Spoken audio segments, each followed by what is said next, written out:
No primeiro tempo, o Coronado bateu uma falta. Se não foi exatamente do mesmo lugar, a diferença é mínima. E a diferença foi o pé. Mínima. Coronado é destro, o Sforza canhoto. Essa é a diferença. Mesmo gol, praticamente mesma distância. A trajetória da bola também foi parecida. O Léo Jardim chegou na bola, impediu o que seria um gol do Corinthians. O Donelli não conseguiu chegar e o Sforza fez o segundo gol do Vasco. Então, parabéns ao Vasco, que mais uma vez utilizou bem o fato de estar em casa, o apoio do seu torcedor e a capacidade atual do seu time para fazer partidas sérias, competitivas. Foi mais uma. O Corinthians não conseguiu fazer isso novamente. Pois é, um Vasco que em 5 jogos já tem 3 vitórias, inclusive as últimas 3 vitórias, e um empate. Impressionante como consegue se recuperar no Campeonato Brasileiro, Zupa. É isso, Marcela. Boa noite, companheiros, boa noite, fã de esportes. Cada time foi o que tem sido mesmo, né? Essa arrancada do Vasco tem sido uma arrancada de um time que não é brilhante, porque não tem como o Vasco ser brilhante. Na vitória sobre o São Paulo por 4-1, ali foi o máximo de brilho que o Vasco teve, mas ainda assim foi uma vitória mais na imposição, na organização e na imposição do que propriamente no brilho. E hoje, de novo, o Vasco foi organizado e o Vasco se impôs durante quase todo o jogo diante do Corinthians, pecou muito na última bola. Verratti errou finalização, David errou tomada de decisão, Adson errou tomada. Nesse momento de crescimento, como o Vasco cresce pelo lado que a gente menos está acostumado a ver. Embora o Piton tenha feito gol, o lado da construção do Vasco tem sido o lado direito nos últimos jogos. Com o Adson jogando por ali, combinando muito bem com o Paulo Henrique, que PH vem jogando bem, o Hugo Moura fechando ali o triângulo, né? O volante com o meia, com o lateral, né? O meia ponta com o lateral, triangulando muito por ali. O Vasco construiu bastante pela direita, deu muito trabalho para a equipe do Corinthians, embora fosse definir o gol de abertura pela esquerda. A gente viu ali no lance em que o Romero salta. Tem o Romero, a impressão que me dá é que no lance do primeiro gol do Vasco, o Romero tá com medo de estar em cima da linha, então ele tirou o pé para não fazer o pênalti, mas ele estava fora da área. E aí, só que ele tira o pé, o Piton passa e bate cruzado, faz 1-0, quando o Vasco já era melhor, já poderia ter aberto o placar no primeiro tempo.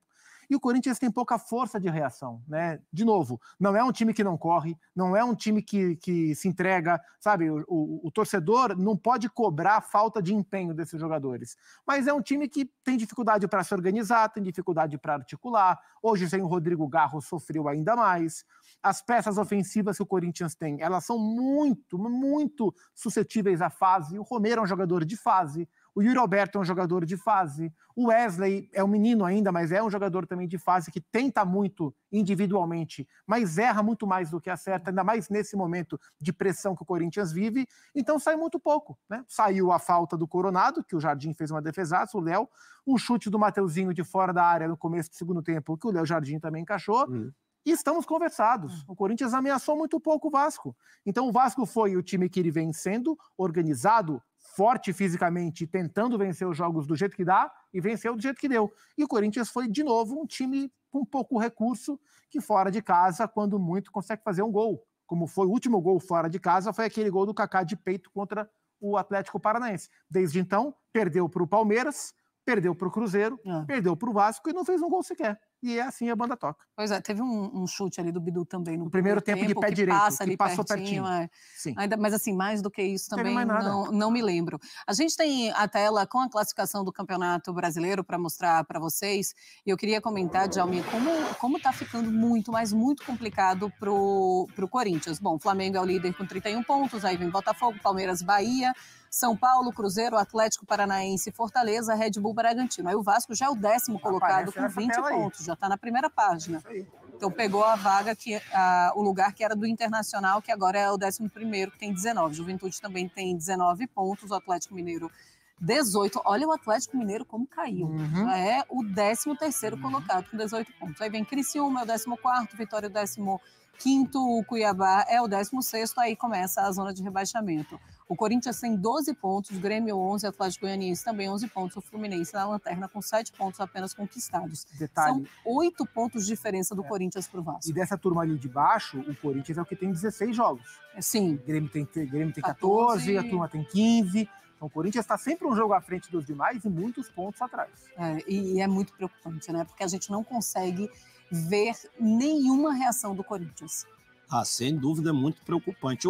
Quando tem esse início de campeonato e os times estão ali na zona de rebaixamento, eu costumo sempre citar o exemplo do Fortaleza nos últimos anos. Porque era um time que estava disputando campeonatos, aí ele começava lá na zona de rebaixamento, mas a gente olhava jogar, falava assim, esse time não vai ficar no rebaixamento, tenho certeza, porque joga bem, cria oportunidade, certeza que vai subir. E aí o Fortaleza... Mandando aqui, R$100 é o maior Pix, por enquanto, da nossa live.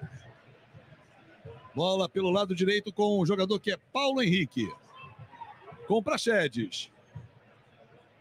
Constrói com Hugo Moura. Hugo Moura inverte bola pro Pitão. Boa, Pitão! Deu tapa, invadiu, bateu cruzada, gol! Casaca!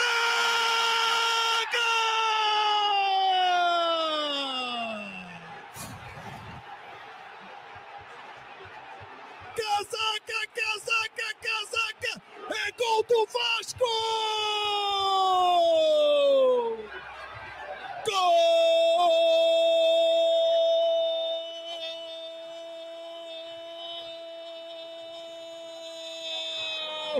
É do Vasco! É lei do ex! É lei do ex! É Lucas! Pitão Nenes! Tá na frente o Vasco! Que jogada do Pitão! Já deu tapa dominando, entrando na área. Bateu cruzada. Ela morreu à esquerda do Matheus. Toma lá dentro. Gol Nenes. Agora tá lá. Vasco 1. Corinthians 0. Gol Nenes. Alô, Rei Caos. Cadê você? Cadê você, Rei? Vamos lá. Nessa bagaça, o Vasco tá vencendo. Marcão, obrigado pelo superchat. Estamos juntos. Cláudio Alexandre de Brasília, Ângelo, Piedade, todo mundo curtindo.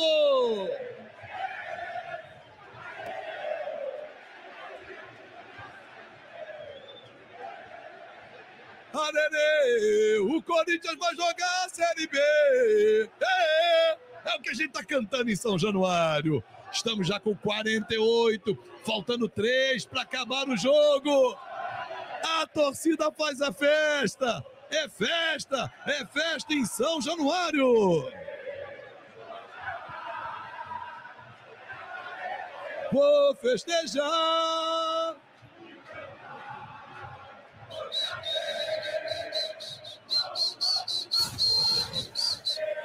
Vamos explodir casaca, porque é 48,5. Show de luzes! Show de luzes! Como é que eu faço para participar do Pix da camisa? É só mandar o Pix, está fixado nos comentários, está aqui na tela para você. O maior da live. Vai acumulando, vai ganhar na camisa do Vasco. É o maior. Pode acumular. Por enquanto, R$115 do Marcos Vinícius. É falta para o Vasco. Esforça na bola. Ele bate bem, hein? Esforça com a canhota. Eu quero gritar gol, Maranhão me ama, eu amo vocês, eu amo o Vasco, esforça, cobrou, bateu, casaca!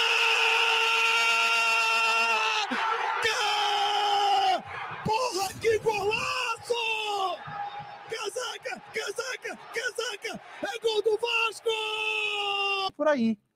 O técnico foi anunciado hoje, o Ramon Dias é um cara super experiente, ele vai tentar, e o Corinthians está contratando jogadores dos mais diferentes tipos, inclusive a gente vai falar já do negócio de Balotelli. Sim. Mas o Corinthians está trazendo, vai trazer o Alex Santana, vai trazer o André Ramalho, contratou o Hugo Neneca para o gol, tem o Charles, volante, que está vindo. É claro que não são jogadores de impacto, mas são jogadores novos, e talvez na novidade o Corinthians ache algo de melhor, porque se achar de pior, caiu. Né? Se piorar, acabou. O máximo que dá para fazer é melhorar, porque se piorar, aí fecha, acabou. Né? Porque o Corinthians está muito mal, um time muito fraco no campeonato. Não ganha de ninguém, não ameaça ninguém. Ganhou do Vitória e do Fluminense só. Então, o torcedor se apega nas novidades, porque no presente, no que há de concreto, não há rigorosamente nada que o corintiano possa se apegar. Um jogador em especial que esteja bem, uma referência, nada. É só no que ainda não se viu. No caso, o Ramon Dias e os jogadores que vão chegar para ver se dá algum tipo de mudança de perfil dentro desse elenco. Sei lá, vai que inicia a temporada agora, a partir de agosto, né? Às vezes acontece, encaixa e vai. Né? A gente tem uma tela para mostrar o Corinthians. Então, portanto, galera, esse foi o nosso vídeo sobre a situação envolvendo o jogo Vasco 2, Corinthians 0. O Vasco conseguiu quebrar um tabu que vinha sofrendo há muitos e muitos jogos o Vasco sofrendo sem conseguir vencer a equipe do Corinthians. Inclusive, hoje o Premier passou a informação que o Vasco tem mais derrotas do que vitórias em São Januário, frente à equipe do Corinthians. Então, para você ver como é que realmente a situação é bastante complicada. Mas o Vasco agora conseguiu quebrar um tabu que não conseguia há bastante tempo. Vitória do Vasco, gol de Lucas Piton, um golaço do Lucas Piton, recebeu a bola e saiu aquele chute que não foi nem um pouco defensável para Matheus Donelli, e depois o Sforza, no finalzinho da partida, fez um golaço de falta para fechar a conta, 2-0 Vasco, no retorno de Coutinho. A torcida consegue, enfim, falar que a barreira virou baile, essa que é a pura verdade, a barreira virou baile, o Vasco venceu por 2-0 em São Januário, a equipe do Corinthians, e você conseguiu acompanhar a análise dos comentaristas após a vitória do Vasco, frente à equipe corintiana, depois de muito tempo. Beleza? Deixa o like, é muito importante. Compartilha o vídeo para geral, lembrando nossa meta é alcançar 40 mil. E eu conto muito com a sua ajuda. Valeu, tamo junto. E é nóis. Fui!